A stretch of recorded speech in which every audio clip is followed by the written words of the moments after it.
GeM TV நேயர்களுக்கு வணக்கம். நான் கசாலி. இன்றைக்கு நாம் அரசியல் செய்திகளில் பேசுகிறது 3 விஷயத்தை கொஞ்சம் கொஞ்சமாக பேசிடலாம். நம்பர் 1, நம்ம இந்திய ஒன்றியம். ஏன்னா ஒன்றிய அரசு தான் சொல்லணும். ஏன்னா அது இந்தியா அப்படிங்கிறது நம்ம நாடு, நம்ம நாடு. அதுதான் அந்த பெருமை எப்பவுமே உண்டு. அதே நேரத்தில் அத்தனை மாநிலங்களோட கூட்டமைப்பு தான் இந்த ஒன்றிய அரசு தான் இந்திய அரசு அப்படின்னு சொல்லிக்கலாம். அதில் எந்த தவறும் இல்லை. அது ஒன்றிய அரசு சொல்லும்போது சிலர் எரிச்சல் படலாம். எரிச்சல் பட்டாலும் தவறு இல்லை. இந்தியாங்கிறது ஒரு ஒன்றிய அரசு, மாநிலங்களின் கூட்டமைப்பு தான் இந்தியா. இப்போ தமிழ்நாடு எடுத்தாச்சுன்னா அதுக்குன்னு ஒரு தனிப்பட்ட நிலம் இருக்குது, ஒரு 3.25 கோடி ஏக்கர் இருக்குது. இந்தியா அப்படின்னு சொல்லியாச்சுன்னா அதுக்கு தனிப்பட்ட முறையில் எந்த இடமும் கிடையாது. இதெல்லாம் சேர்ந்தது தான் இந்தியா அப்படிங்கிறனால அதை வச்சுக்குவோம். இப்போது 2014 இப்போ வரைக்கும் ஒன்றிய அரசு யாருக்காக பாடுபடுது, செயல்படுது அப்படின்னா அதானி என்ற ஒரு தனி மனிதருக்காக பாடுபடுது. அந்த அதானி ஒரு சாதாரண ஆளாக இருந்தவர் இன்றைக்கி 12 லட்சம் கோடி, 13 லட்சம் கோடி, 18 லட்சம் கோடி அப்படின்னு ஒரு மிகப்பெரிய செல்வந்தராக வர்றதுக்கு காரணம் இந்த மோடி. இப்போது மோடி மக்களுக்கான பிரதமர் இல்லை. அவர் அதானியோட கைப்பாவை. அதை கைக்குலின்னு சொல்கிறது கூடாது, அதானியோட கைப்பாவை. அதானி என்ன சொல்கிறாரோ அதை அப்படியே ஓகே பாஸ் அப்படின்னு சொல்லி பண்ணக்கூடிய ஒரு பிரைம் மினிஸ்டர். நான் நம்ம பிரைம் மினிஸ்டரை பற்றி இவ்வளோ அவதூறாக பேசுகிறேன்னு நினைக்க வேண்டாம். பிரைம் மினிஸ்டர் அப்படி தான் இருக்கார். ஏன்னா அவர் மக்களுக்கான பிரைம் மினிஸ்டராக இல்லை. ஏன்னா மக்கள்னா இப்போ நான் இங்கே தமிழ்நாட்டில் இருக்கேன். அதே மாதிரி இப்போ கேட்குற நேயர்கள் நீங்கள் இந்தியாவில் இருந்தீங்க அப்படின்னா, தமிழ்நாட்டிலே இல்லை இந்தியாவில் எங்கே வேணாலும் இருந்தீங்கன்னா, இது இந்தியா நம்ம நாடு. இந்த வளம், இந்த பணம், இந்த பொருளாதாரம், இது எல்லாமே, இந்த சக்தி, இது எல்லாமே நமக்கானது. அதை விட்டுட்டு யாரோ ஒரு அதானிக்காக பிரைம் மினிஸ்டர் ஓடி உழைக்கிறாரு அப்படின்னா அவர் என்ன சொல்ல முடியும்? So prime minister he is not fit for ruling India anymore அப்படிங்கிறது தான் இப்போ உள்ள சூழல். இதில் இப்போ சொல்ல வந்த முக்கியமான விஷயம் என்னென்னா, அதானியை எந்த நேரமும் கைது பண்ணணும் அமெரிக்கா துடிச்சிக்கிட்டு இருக்குது. அது ஹிண்டன்பர்க் ஆல்ரெடி அவங்களோட ஊழலை பூரா சொல்லிட்டாங்க. அந்த செஷல்ஸ் தீவுலேருந்து இதிலேருந்து அதாவது வெளியில் உள்ள தீவுகள்லேருந்து பணத்தை எக்கச்சக்கமாக ஷெல் கம்பெனி மூலமாக பண்ணது எல்லாமே சொல்லிட்டாங்க. அது போக செயற்கையாக அவங்களுடைய இதை பூரா ஷேர் வேல்யூ பூரா ஏற்றி விட்டு ஏமாத்துனாங்க அப்படின்றது. அதுபோக அமெரிக்காவில்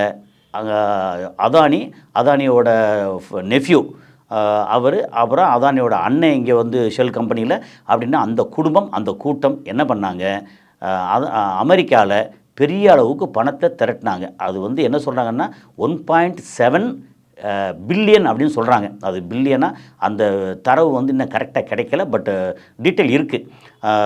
1.7 பில்லியன் அப்படின்னா ஒரு மிகப்பெரிய அமௌண்ட்டு.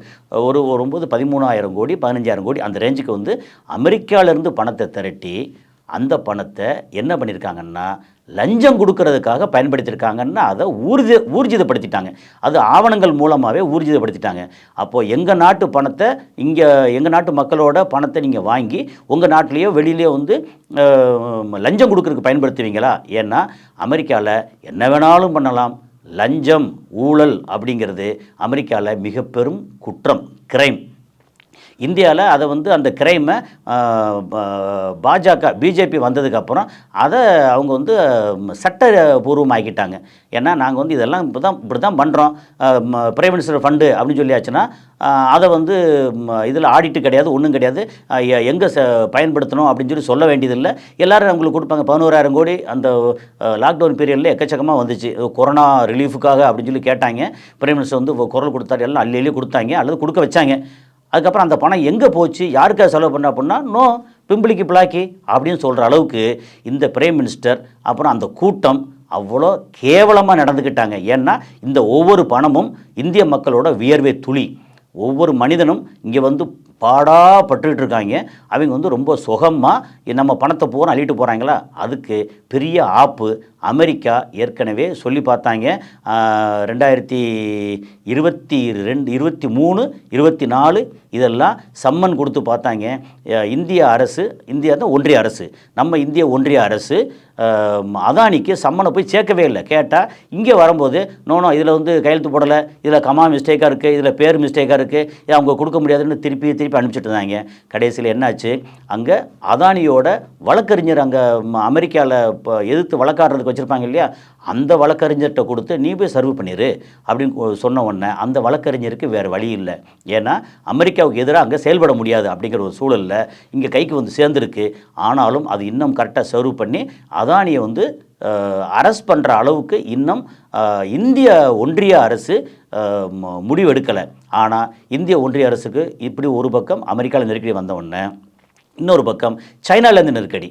சைனா என்ன பண்ணிட்டாங்க வந்து அந்த பெல்ட் அண்ட் சில்க் ரோடு, அந்த ஒரு ரோடு இதுக்கெல்லாம் வந்து இந்தியாவை பயன்படுத்தணும் அப்படின்னு சொல்லும்போது நேரடியாக பயன்படுத்த முடியாதுன்னு இந்தியா சைனாவுக்கு நோ சொல்லிவிட்டு அதானி மூலமாக பண்ணுங்கன்னு சொல்லி சைனாவோட பேங்க்லேருந்து எக்கச்சக்கமான பணம், அந்த பணம் இந்த மாதிரி ஷெல் கம்பெனி மூலமாக இவங்களுக்கு வந்து இவங்களுடைய சொத்து மதிப்பை தேவையில்லாமல் கூட்டி காமிச்சதுக்கு சைனாவோட பணம் ரொம்ப யூஸ்ஃபுல்லாக இருந்துச்சு அப்படின்னு சொல்லி சைனா வந்து இப்போது பயங்கரமான ஒரு எனது இந்தியா மேலே கோபத்தில் இருக்காங்க.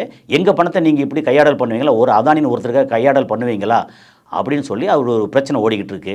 அதனால் இந்த தகவல் எதுனா அதானியால் வீழ்ந்த இந்தியாவா, அதானியால் வீழ்ந்த பிஜேபியா அப்படின்னு வந்து கூடிய விரைவில் தெரியும். ஏன்னா அமெரிக்கா ஒரு பயங்கர ஒரு மோசமான என்ன சொல்கிறது ஒரு கோபமான இதில் இருக்காங்க.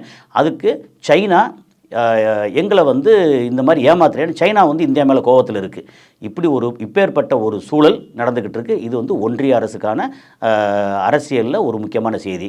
இப்போ தமிழ்நாடு எடுத்தாச்சுன்னா 2 பேரை சொல்லலாம். இப்போ நம்பர் 1 வந்து தற்கொலை பண்ண டிடிவி. ஏன் தற்கொலை பண்ணாருன்னா அவர் என்ன சொன்னார், அது பழனிசாமி முதலமைச்சர் ஆகிறதுக்கு அவர் தலைமை ஏற்றுக்கிறதுக்கு பதிலாக நான் வந்து தற்கொலை பண்ணிக்கலாமே அப்படின்னு சொன்னார். இப்போ வந்து அங்கே அந்த தலைமை ஏற்றுக்கிட்டாரா? அப்போ என்ன, கிட்டத்தட்ட அவர் வந்து சூசைடு பண்ண டிடிவி அப்படின்னு சொல்லணும், தற்கொலை பண்ண டிடிவி. இப்போது அங்கே அந்த என்டிஏ கூட்டணியில் இருக்கிறது டிடிவி தினகரனா அல்லது தற்கொலை பண்ண டிடிவி தினகரனோட ஆவியா அப்படிங்கிறது ஒரு கேள்வியாக வந்து நிற்கிது. அப்போது அவர் இந்த மாதிரி எல்லாம் பண்ணிவிட்டு கடைசியில் வந்து ஒரு காசுக்காக அல்லது அதிகாரத்துக்காக இப்படிலாம் வந்து பயந்து பின்வாங்கி தப்பாக பேசி ஒருத்தரை தப்பாக பேசி திரும்ப அவர் கூடயே சேர்ந்துட்டு நாங்கள் வந்து தோளில் கை போட்டு என்னது ஒரு மந்தையில் இருந்து 2 ஆடுகள் வேறு வேறு பாதையில் பிரிந்தன மீண்டும் சந்தித்த போது அப்படின்னு சொல்லி ஒரு இது வரும், ஒரு பாடல் இருக்கே, அது மாதிரி அவங்க வந்து 2 பேரும் வந்து தோளோட தோலை அணைச்சிக்கிட்டு ஒருத்தருக்கு ஒருத்தர் அப்படி பண்ணிவிட்டு உண்மையிலே அது பார்க்குறதுக்கு கேவலமாக இருந்தது. அல்லது இந்த அளவுக்கு பேசியிருக்க வேண்டாமே, அமைதியாக இருந்திருக்கலாம். திரும்ப வந்து சேரும்போது ஓகே வேறு வழியில் நாங்கள் சேர்ந்து சொல்லியிருக்கலாம். ஆனால் இப்போ இந்த டிஜிட்டல் யுகத்தில் பேசுகிற ஒவ்வொரு பேச்சும் எல்லாமே பதிவாகுது. அந்த பதிவாகிற பேச்சு ஓரளவாவது நியாயமாக இருக்கணும் அப்படின்னு தான் மக்கள் எதிர்பார்க்குறாங்க. அதுபோக டிடிவியை நம்பி எலெக்ஷனில் எக்கச்சக்கமாக சொந்த காசை செலவு பண்ண ஏகப்பட்ட பேர் சொந்த காசில் சூனியம் வச்ச மாதிரி இன்றைக்கி வந்து டிடிவியை எதிர்த்து நிற்கிறாங்களா. அதனால் டிடிவியோட எதிர்காலம் ரொம்ப மோசமாக இருக்குது. அதாவது இவர் சேர்ந்ததுனால என்டிஏவுக்கு நல்லதா கெட்டதா அப்படின்னா இப்போ கெட்டது அப்படிங்கிறது தான் இப்போதைக்கு வந்திருக்க தகவல். 3வது ஒரு சின்ன செய்தி என்னென்னா, தாவேகாவுக்கு விசில் சின்னம் கிடைச்சது எல்லாருக்கும் தெரியும். அதை வச்சு ட்ரோல் எக்கச்சக்கமாக பண்ணிகிட்ருக்காங்க. ஆனால் என்ன தான் ட்ரோல் பண்ணாலும் சோர்ந்து போய் இருந்த தாவேகா இப்போ கொஞ்சம் நிமிர்ந்து உட்காந்துருக்கு. அது வந்து அவங்களுக்கு ஒரு பெரிய பலம். இன்றைக்கி வந்து மாமல்லபுரத்தில் அவர் வந்து பேச போகிறத எல்லாம் சொன்னாங்க. என்ன நடக்குது அப்படின்னு சொல்லி அடுத்து பார்ப்போம். விசில் சின்னம் அவர்களுக்கு ஒரு பூஸ்ட் அப்படிங்கிறதான் இன்றைக்கி உள்ள தகவல். அடுத்து மற்றும் ஒரு காணொலியில் சந்திப்போம். நன்றி.